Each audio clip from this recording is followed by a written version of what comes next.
Krachtens te gebruiken van onze universiteit open ik deze academische zitting met een kort gebed in het Latijn. Spiritu Sancti Gratia, illuminet sensus et corda nostra, hetgeen betekent, wij bidden dat de Heilige Geest ons verstand en ons hart verlicht. Gaat u zitten.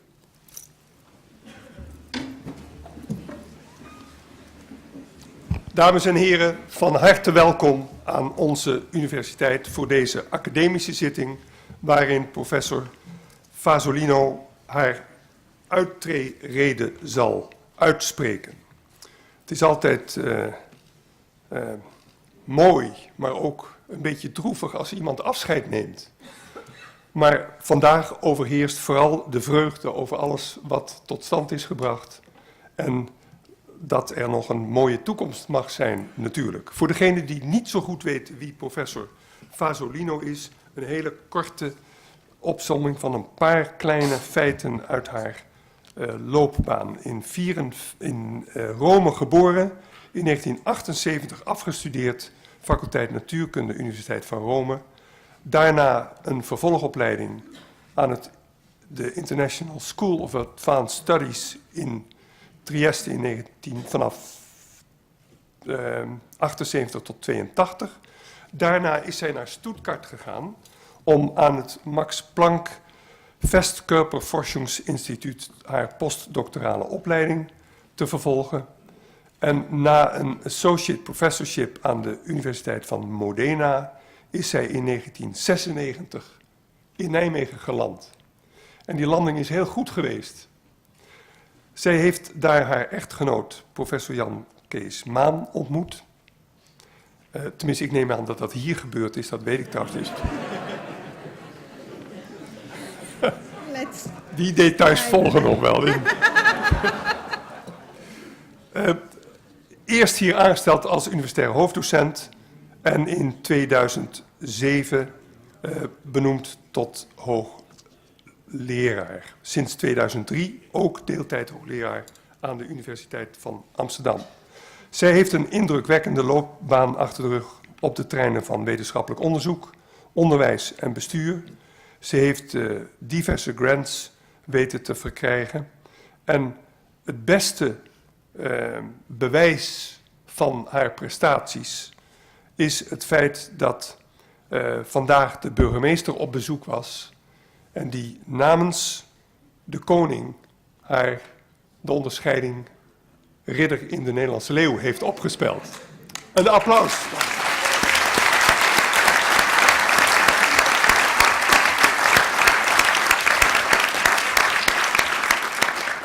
Er zal nog meer over u gezegd worden, dus daarom hou ik het nu kort en geef ik u heel graag het woord om uw reden uit te spreken.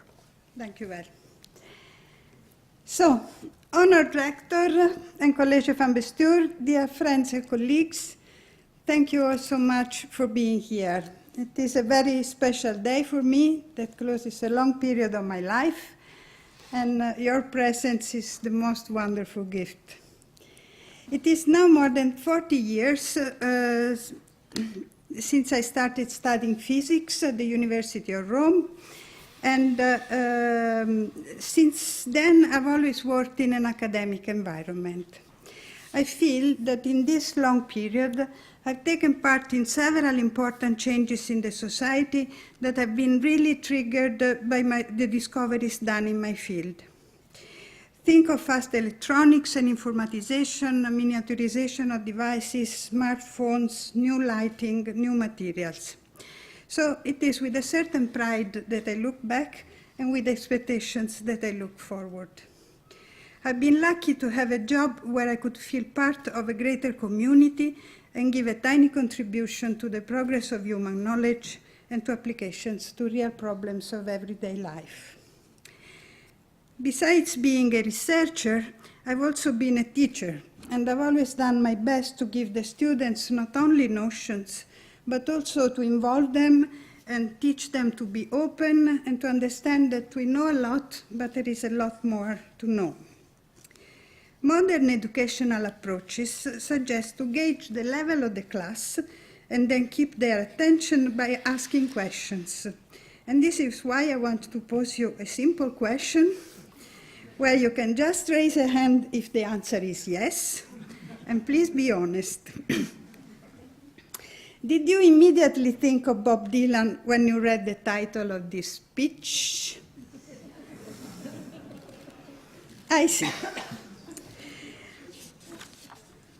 Anyhow, the reason why I thought of this song is that the times they are changing is not only one of the most influential songs for my generation, but also a good omen for something that might be just about to happen, a change of gear in the procedures and criteria to evaluate scientific excellence that I feel in the air.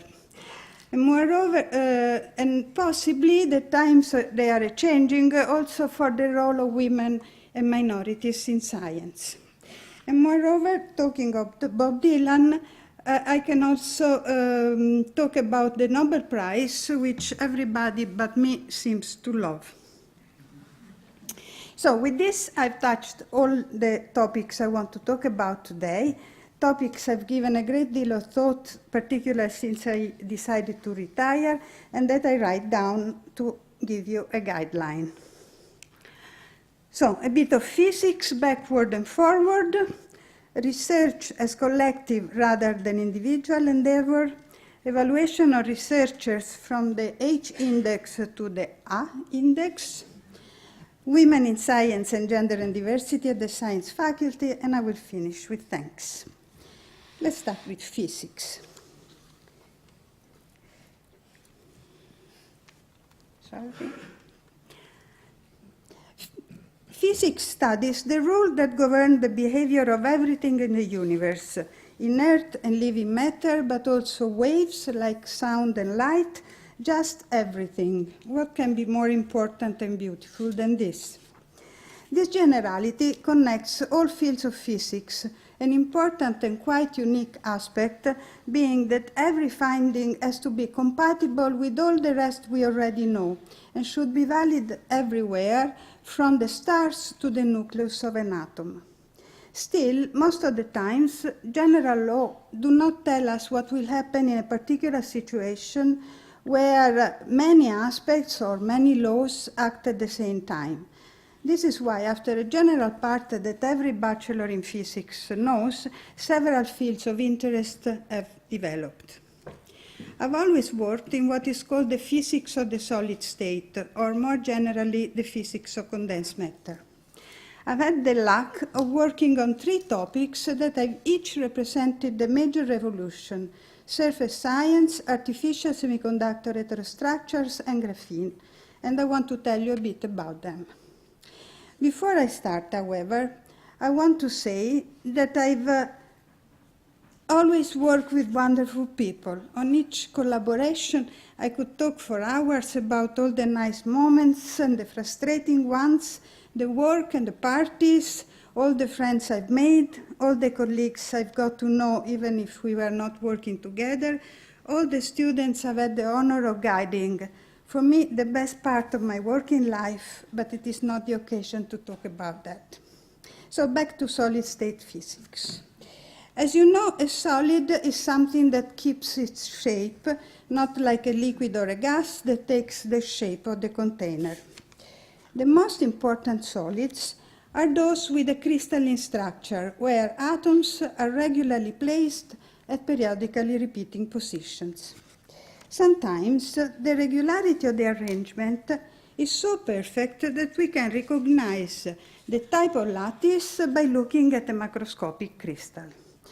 When I started studying in the early 70s, we could very well describe the properties of these crystalline materials. Many effects had been understood, like why a material is a good conductor or an insulator, even superconductivity and many other complex phenomena. At that time, the focus was on materials found in nature, taken out of a mine, typically 3-dimensional materials that you could touch and see with naked eye.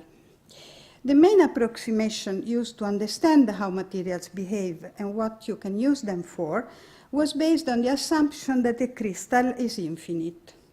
Actually, even a centimeter is 100 million times longer than the typical distance between two atoms, and therefore to consider a crystal infinite was more than justified.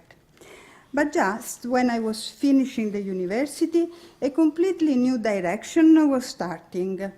People started to think of what happens as a consequence of the fact that a crystal is not infinite, but has inevitably surfaces. What happens at the surface? At the surface, atoms have neighbors on one side and nothing on the other side. So they are more free. They could relax, as we say, in other positions. And moreover, it is just at the surface that materials interact with the environment. And if you start to think about it, immediately a full range of other phenomena very important for technology, like corrosion, friction, catalysis, could be addressed. So in those years, the new field of surface science was extremely exciting, and people were discovering that the atoms at the surface could indeed move and form other structures and could react with other species. I entered this field of research when, after the university, I moved to Trieste, a very international environment thanks to the International Center of Theoretical Physics. My research topic was on the surface of tungsten, where the first surface reconstruction had been observed. By lowering the temperature below room temperature, atoms at the surface would move in a coordinated fashion, going from an arrangement in a square to a zigzag structure and go back if the temperature was raised again. Looking back now, 40 years later, surface science has been the beginning of what we now call nanoscience, the study of phenomena occurring at the nanoscale. That is a scale of 10 to minus 9 meter, a thousandth of a million of a meter. It is really a really tiny length, but it's 2-3 times the distance between atomic planes in a crystal, just the length where the atoms at the surface are different from those down in the material. So starting to study the crystal surface at the nanoscale was the first step of a major development that now we know it has had quite momentous consequences. Still, I remember very well asking Erio Tosatti, my supervisor at that time, why is this important? Why it is worth studying one particular surface of tungsten? I should add that the phenomenon I studied there for 4 years was not even occurring on all surfaces of tungsten, but only on the 001, the one with the square. So why was it important? I do not remember exactly his answer. I don't see him. But it was something like, because it is interesting. In Dutch would have been just because. I did not really feel reassured at that time, but now I have to recognize that it was the right answer. If there is a phenomenon that is unexpected and that we do not understand, it is interesting. What has become clear to me with the years and has enormously increased my pleasure in working is that I feel that you can trust that if people work with competence on a topic, whatever it is and how insignificant it may look, it is interesting. It just takes some time to realize why.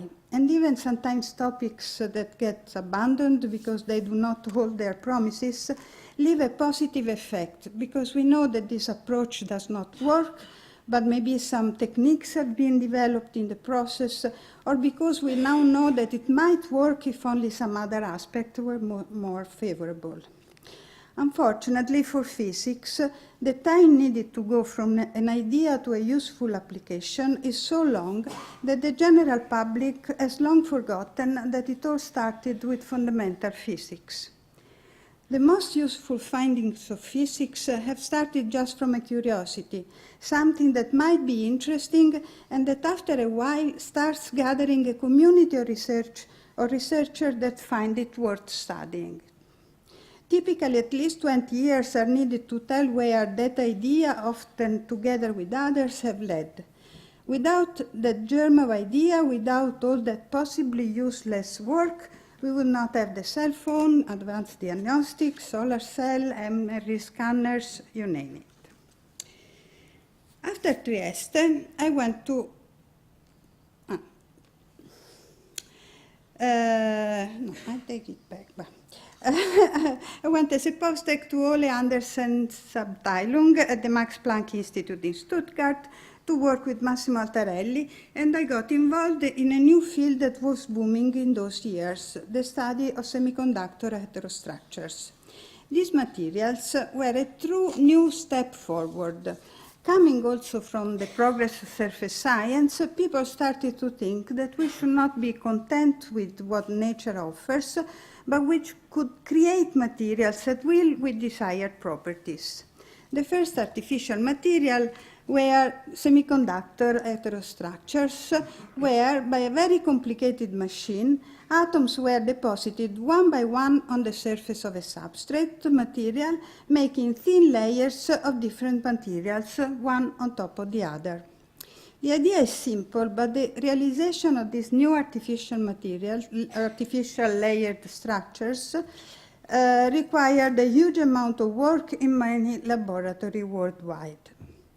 This technology has created the possibility of confining the electrons, the charge carriers that make an electric current, in layers so thin that their behavior could be considered two-dimensional, the so-called two-dimensional electron gas. The confinement in very thin layers brings out a series of quantum phenomena that make it possible, for instance, to control the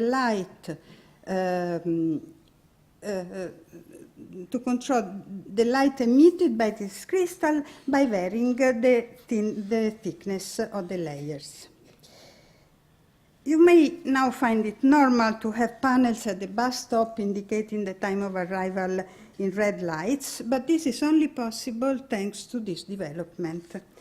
And if you think that red or blue lights have required the same amount of effort, you are really wrong. The development of a blue LED has been worth a Nobel Prize in 2014 and has required an incredible effort and almost 30 years to find the right way and the right materials to build a heterostructure that would emit at the high energy corresponding to blue light. But once you can add blue to red and green, you can mix them and have white light, the one that is now commercially available and where electricity is converted with an incredible 50% efficiency into light compared to 5% of a bulb light, the conventional one. Light is maybe the simplest application. By using the quantum phenomena of the two-dimensional electron gas has led to a wide range of new possibilities, like the GPS, fast computers, mobile telephones, data storage, that have really improved the quality of life. Many Nobel Prizes have gone to several discoveries in this field: Esaki, von Klitzing, Laughlin, Tsui, Stormer. I've kept working in this field also after going back to Trieste as assistant professor, and with my dear friend Elisa Molinari, who was in Rome at that time, we've started also to look at how the structural perfection of these heterostructures could be probed by looking at their vibrations, the so-called phonons. A collaboration that I'm sure has given both of us much satisfaction and even more fun. And then, by the time we thought we knew almost everything about the electronic transport in 2 dimensions, along came graphene, the wonderful new truly 2-dimensional material made of carbon. I worked, among other things, on graphene about 10 years now, and I'm still totally fascinated by all the new questions that this apparently extremely simple material has raised. Graphene is a single atomic layer of carbon arranged in an hexagonal lattice. Carbon is possibly the most versatile atom in the periodic table and comes in nature in many forms, in particular as graphite, the one in a pencil, and as diamond. It seems impossible that by having the very same atoms just in a crystal with a different structure, one can have 2 materials that are so hugely different from each other. That's carbon for you. Graphite is made of many stacked graphene layers, and in 2004, Andrei Geim and Kostya Novoselov, 2 scientists that had moved not much before from Nijmegen to Manchester, had been able to isolate just one of these layers, demonstrating that against the prediction of illustrious scientists like Peirce and Landau, really two gods, a truly two-dimensional structure like graphene was stable, and that moreover it was conducting and transparent and could be manipulated and measured. Being only one layer thick and made of carbon, an atom largely available in nature, graphene is the ultimate two-dimensional crystal and also the most promising for a sustainable use of resources. A fantastic opportunity for science and society. A Nobel Prize for them in 2010. I must say that I was interested in carbon already since a few years, after the discovery of carbon fullerenes and nanotubes, and I had devoted the Aspasia grant to the development of a method to describe the many carbon structure by means of a simplified classical model of interactions.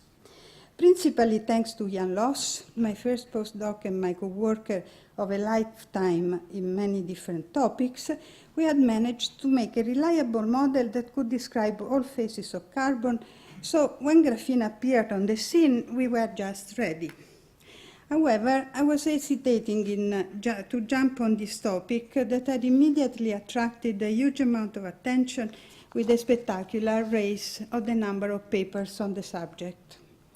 It is thanks to encouragement of my closest colleague, Misha Katznelson, and my dearest colleague, my husband, Jan Keesman, that I dared to start, and I do not regret it a second.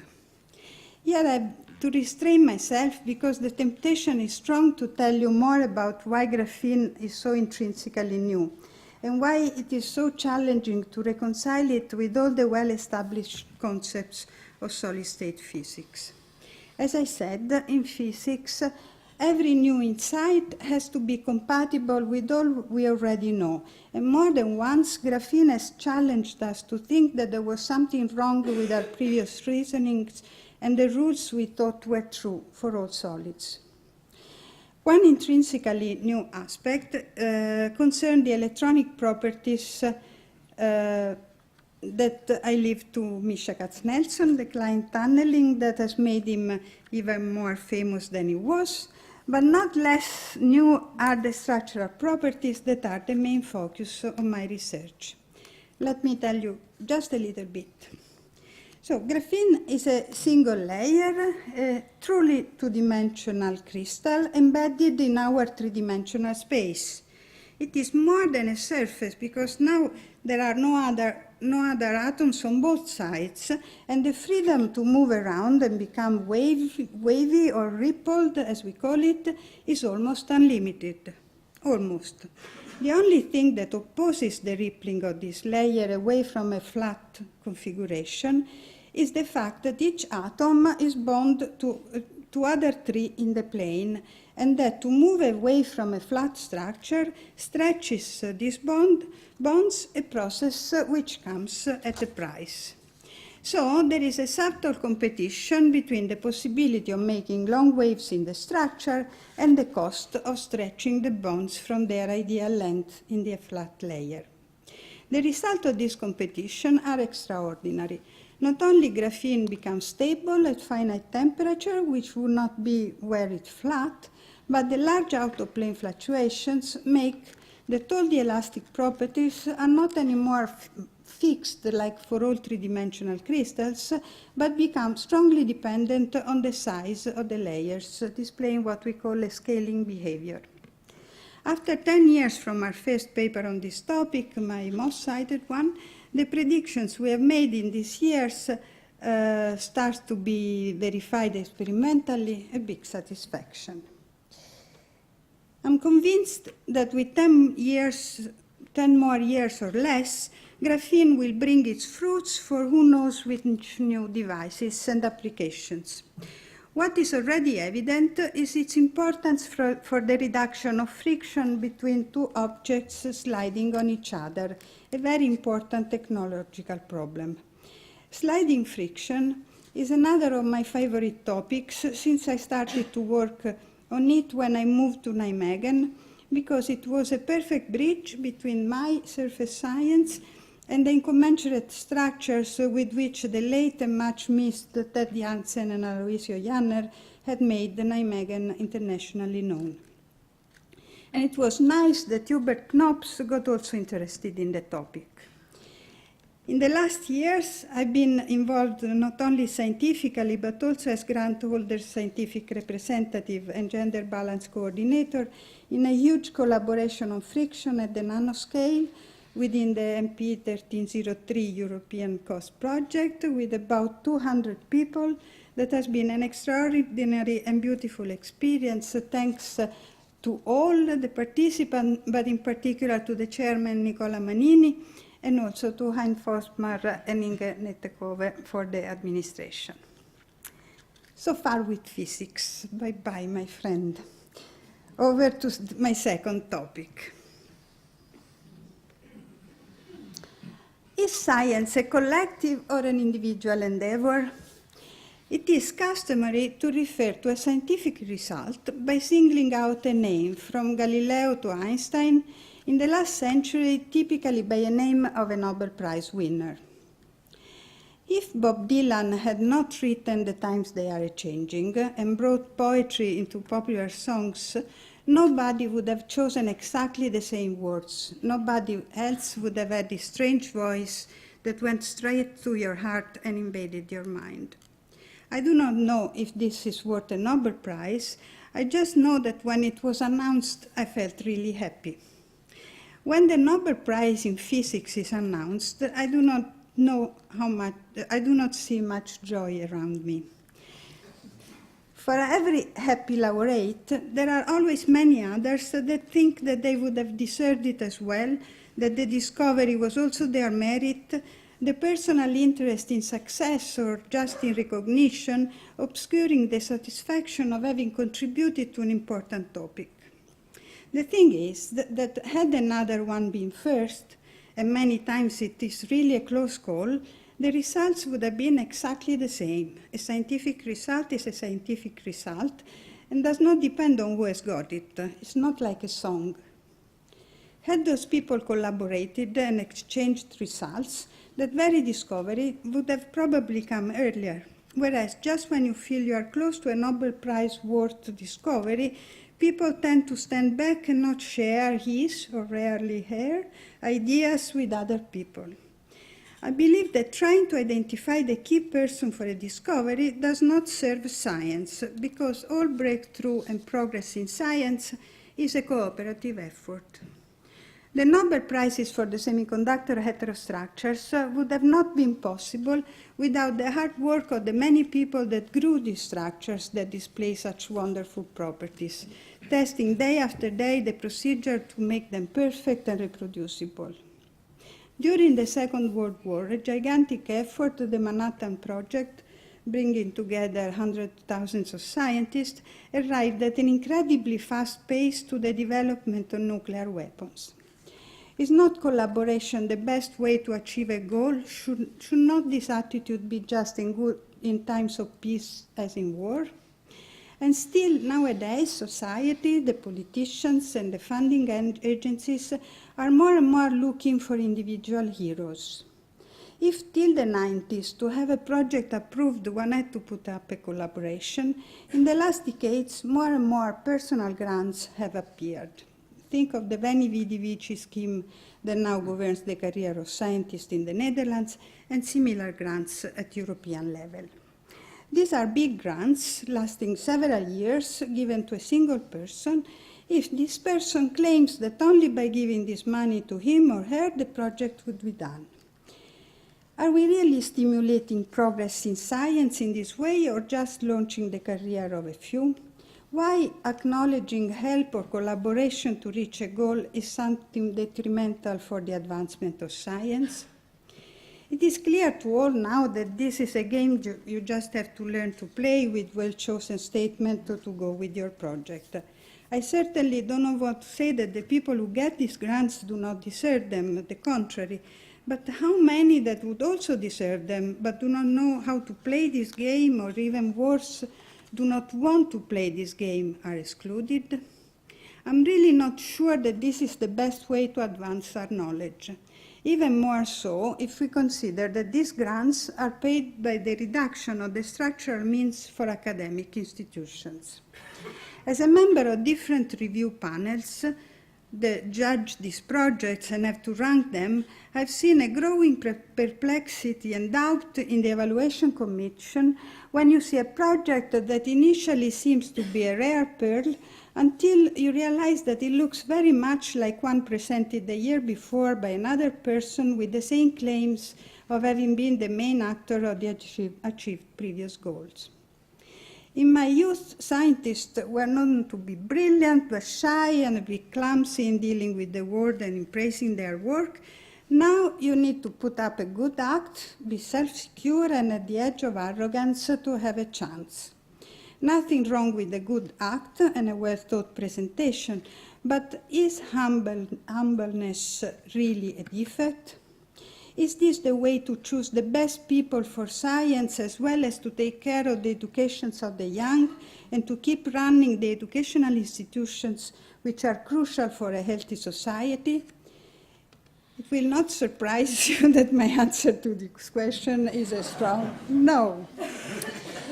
These questions bring me to my third topic, how to evaluate a scientist. Can we reduce scientific value to a simple number that gives an objective ranking like time in the 100-meter race? For many years, the number of published papers has been such a criterion. I've seen many other algorithms to measure the value of a scientist being used and abandoned.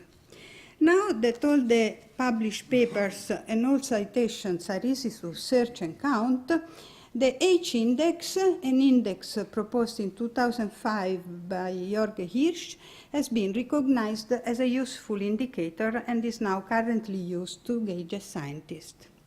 So your H-index is the number of papers you have authored that have received H citations or more. H-index. So a single paper with thousands of citations gives you a low H-index of 1, not very good, since the H-index is meant to be a measure of productivity and impact, and it is indeed a good indicator, especially in the long run. But, in my opinion, one could do better, of course. Productivity and impact are not all that makes a good scientist. What is missing for me is how much has this person contributed to the advancement of science by involving other people, educating the young ones, discussing and sharing ideas with the colleagues. I propose a new index, the A-index. That it is a good idea is already in the name, to express delight. The A stands for acknowledgement, a sentence that is often present at the end of a paper.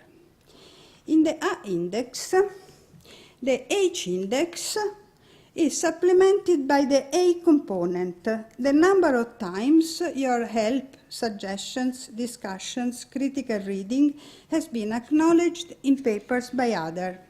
Keeping track of how many times a person has been mentioned in the acknowledgement would give a better method to evaluate how much a person has contributed to the advancement of science, not only by writing papers, but by sharing his or her knowledge, valuing other contribution, giving useful comments, encouragement, useful references.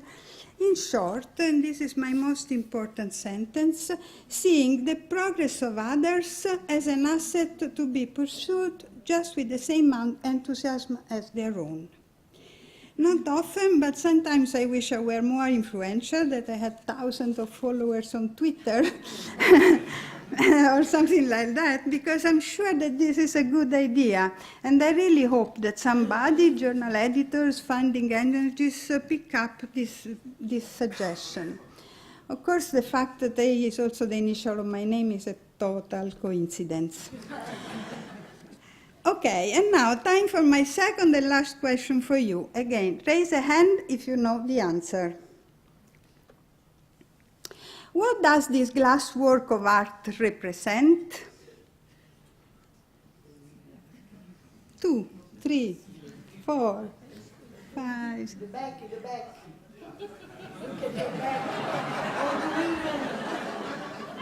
Good.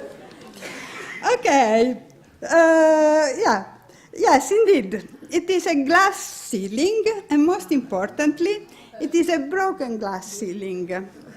In principle, gender should not matter in science, but it appears that women usually hit an invisible glass ceiling during their career, and their number decreases at each step up. A graph of the percentage of women as a function of the role in the organization, from students to full professor, is called, for obvious reasons once you look at it, the seesaw. In physics, the difference at the high level is even more dramatic. But maybe the times are changing. I've always tried to deny the problem, but it was difficult to avoid noticing that you are somewhat out of place if you happen to be the only woman staff member, something I've experienced for several years without noticing it too much at the CISA in Trieste, but that really hit me more than 10 years later when I joined the physics department in Nijmegen. I've shed more than a tear or just become furious or both in different situations. The occasion that comes first to my mind is the introduction of a new national scientific program as a virile effort. Viril means masculine to a marked degree, according to the dictionary. It was, of course, meant as meaning number 3, vigorous, but still a punch in the face. On the other hand, I have to say that I've also been the first woman to join the board of the physics department in Nijmegen. And if I look back, I think I've done a really lousy job at that time. I had no viable example, what is called a role model, to follow. It was a difficult time of budget cuts, and I could not find any professional way to react and make useful choices.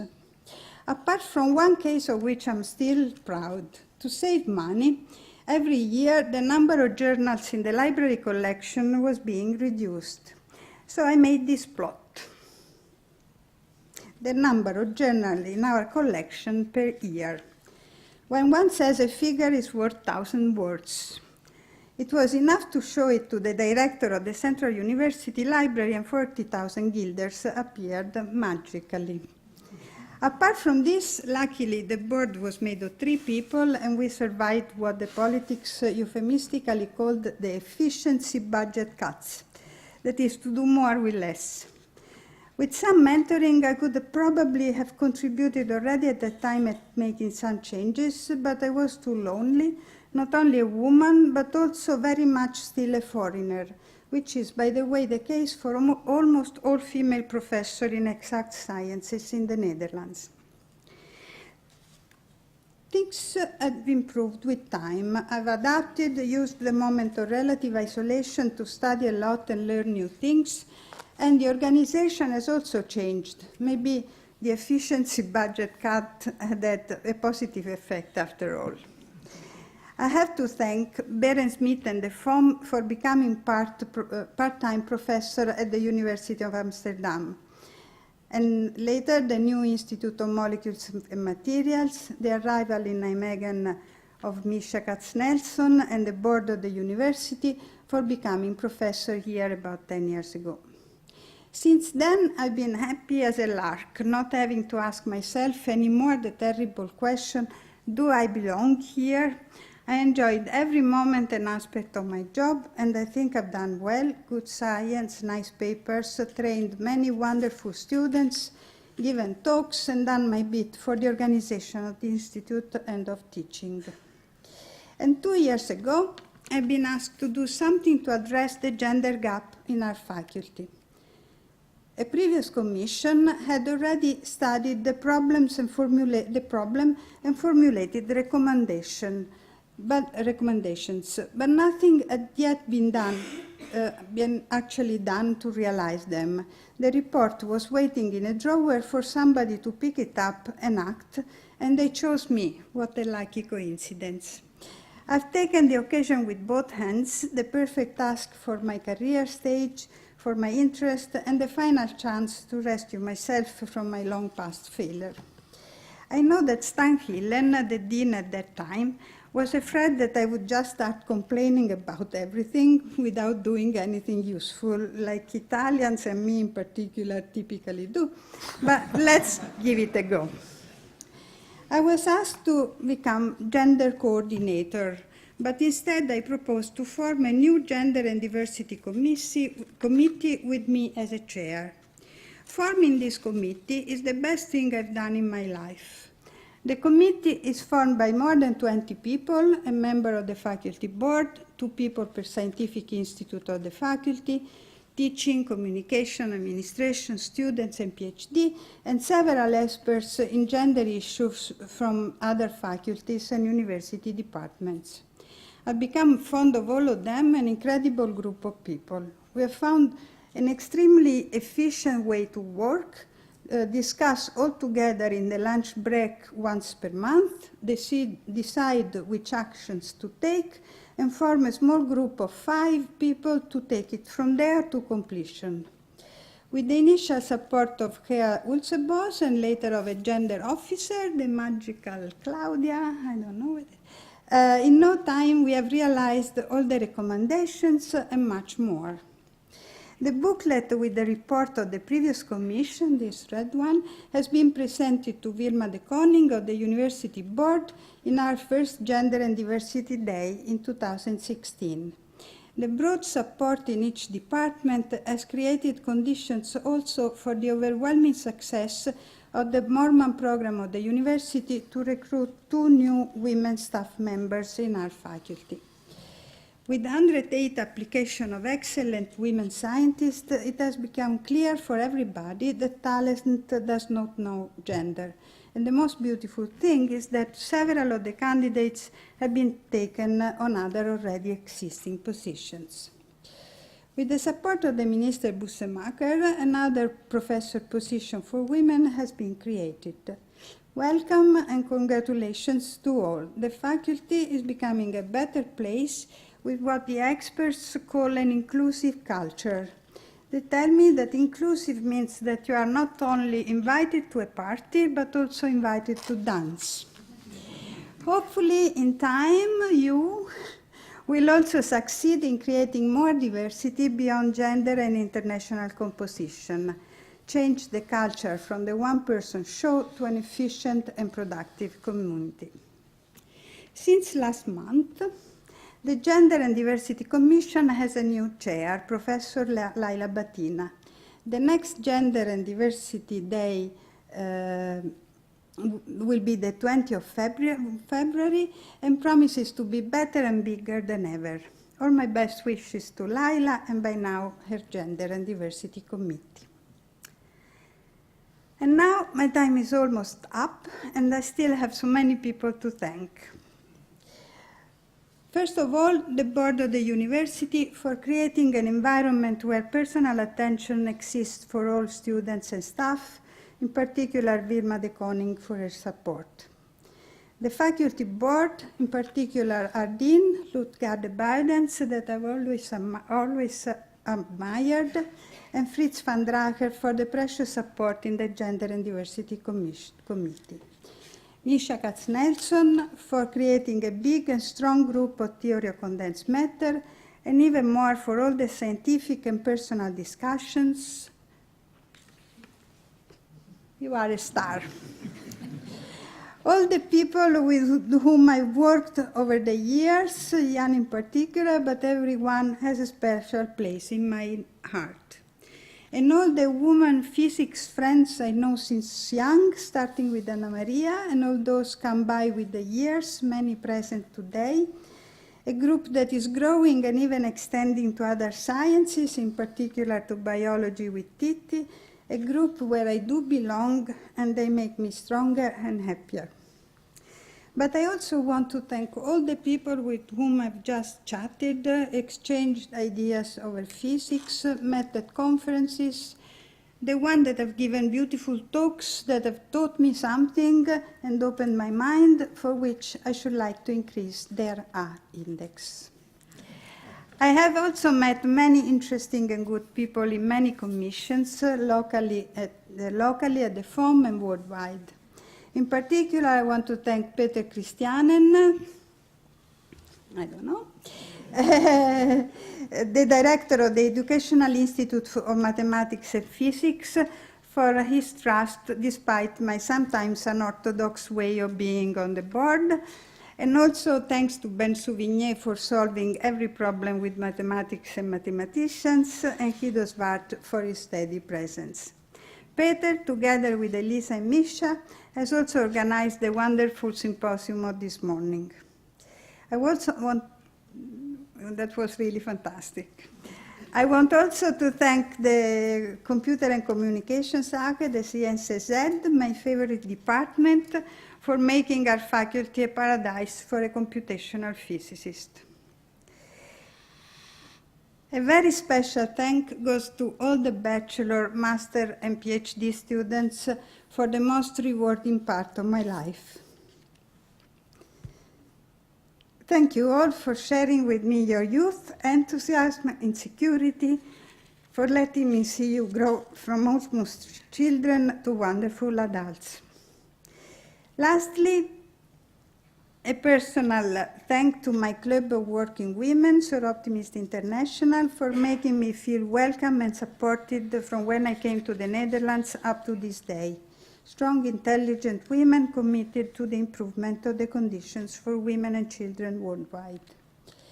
A fond thought for my non-physics friends of a lifetime, Maria Paola and her family, Fabio, David, and Giulia. My beloved husband, Jan Kees, my brother and Simona, the next generation, Jaap, Patrick, Martina, Lalla, Giulio, Giorgio, Guglielmo, and all our dear families. Lastly, thanks to all for being here, in particular to the ones who have traveled from far. Thanks for coming and listening to me, and thanks to Bob Dylan for the inspiration. Valete.